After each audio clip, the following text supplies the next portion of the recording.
Hey Homestead family, so today we are canning potatoes.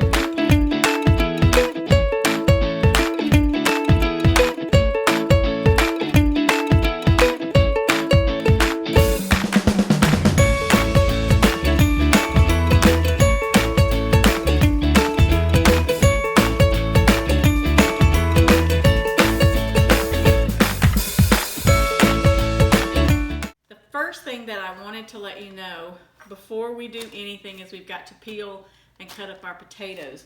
So I have a gallon of cold water here, and you need to add absorbic acid into the gallon of water.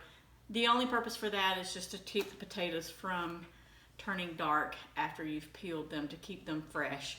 So I actually couldn't find absorbic acid in the store right now.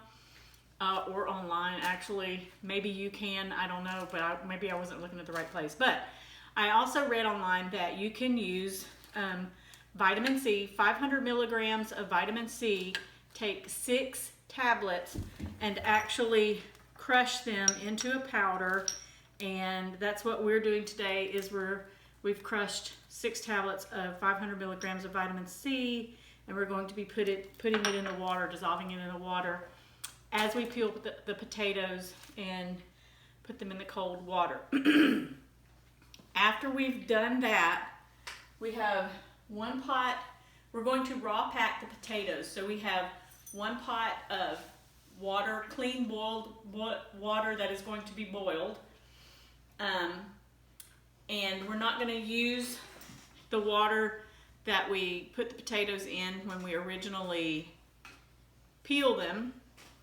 And we're also going to put the potatoes in a pot and basically blanch the potatoes. We're only going to boil them for like 2 minutes, and that's it. So once we do that, we will drain the water that they blanched in, because that water contains too much starch, and we will put just clean hot boiled water in the jars with the potatoes. So I'm going to walk you through that whole process, but I just wanted to kind of explain things as what we were doing before we started doing it. So right now, let's take our water to put the peeled potatoes in and add the absorbic, or the vitamin C.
So Sweet Mr. Homestead has peeled and cut up the rest of the potatoes. So we have those sitting in the citric acid. We have these over here heating up on the stove. We have our jars getting hot, and then we have our water that we're going to use in the filled jars getting heated up. And I did want to show you, these are all the peels, and look what we get to put in our compost bin. I get excited about the garbage too. Some of you may wonder, it's like, why don't you just eat your potatoes? Why are you buying potatoes and putting them away? Well, one of the reasons is the the sustainability of the potatoes after they're canned, they last so much longer. We still eat fresh potatoes. We have another whole stack of potatoes in the refrigerator that, like, we ate potatoes last night from the fresh ones. But the reason I bought this 10-pound bag of potatoes, because we aren't producing enough yet on our homestead to be able to feed the family for a extended amount of time.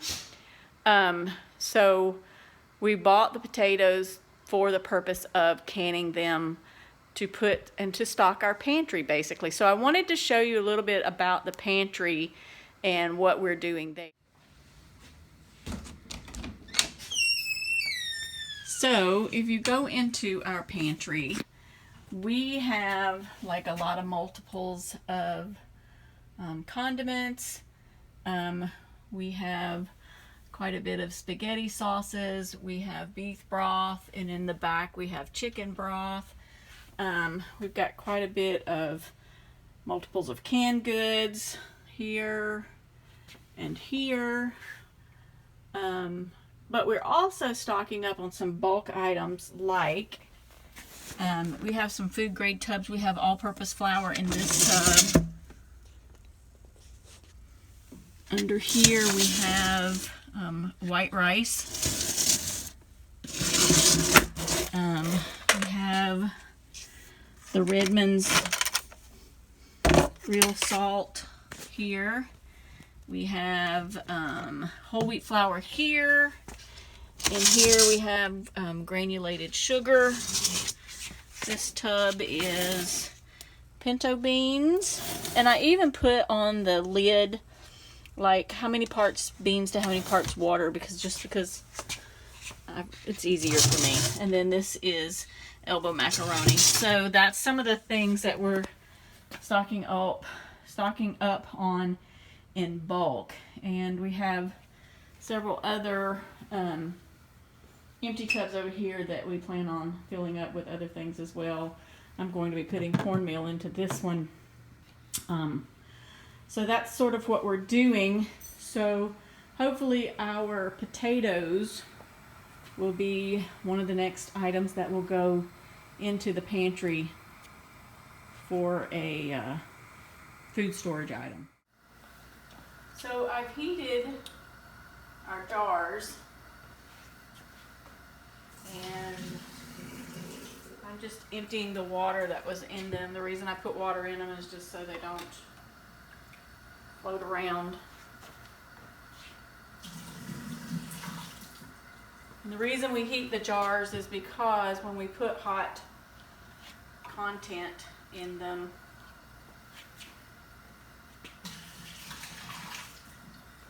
we don't want it to crack the jars. So, all right, so we're going to fill the jars with the potatoes. They are boiling, so we're not going to add the starchy water to it. We're just putting the potatoes in there.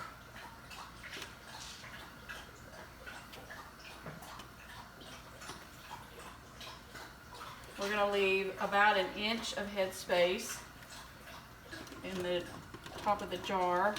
It's a little too much.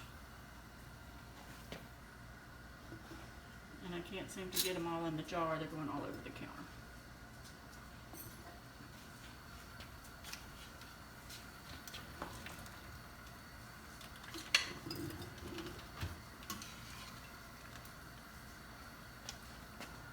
Let's take a few out of here. Put them in here. Now.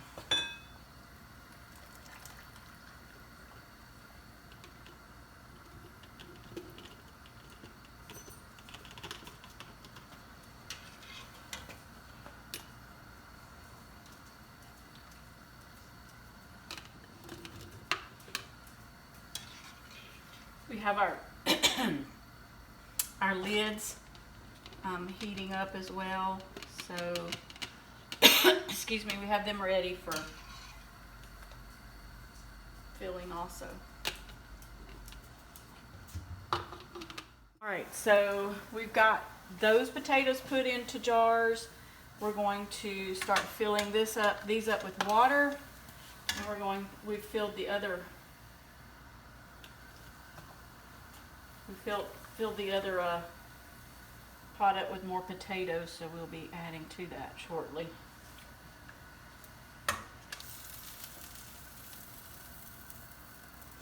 So I'm going about 1 inch from the top with the water.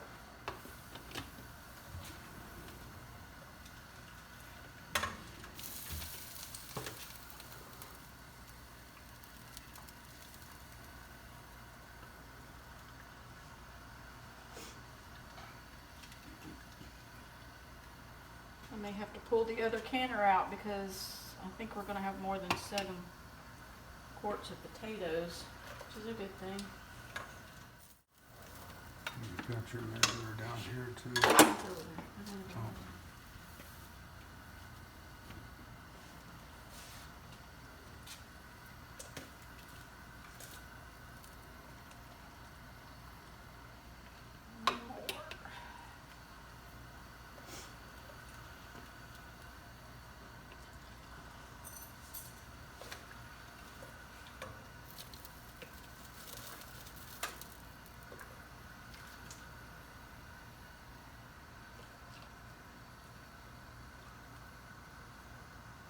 The reason that we're raw packing these potatoes is because I just feel like if you cook them and then pack them, they're just going to be mush by the time you get ready to eat them. So we're going 1 inch down, and then I'm going to just make sure there are no bubbles in here. So we're just going to make sure we get all the bubbles out.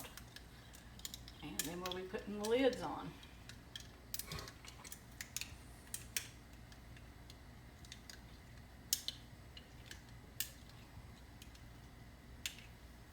Oh, that's a little more.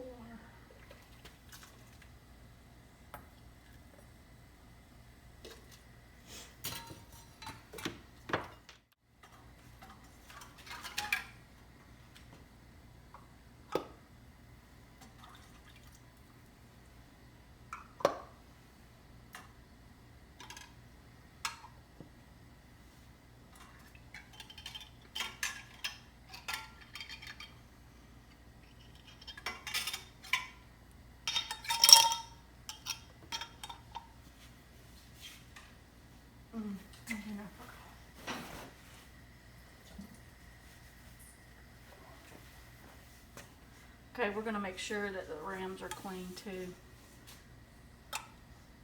so that we get a good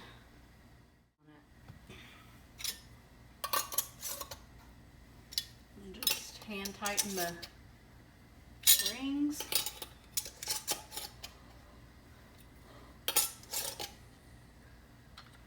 And then they go in the canner.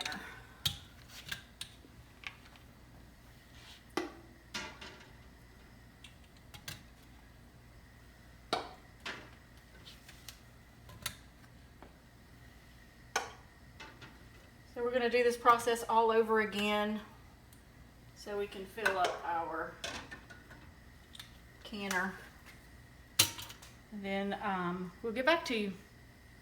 So we've got the lid on the pressure canner, and we have turned the heat up to medium, and we're going to, once we hear steam coming out of the vent, we will put our weight on there.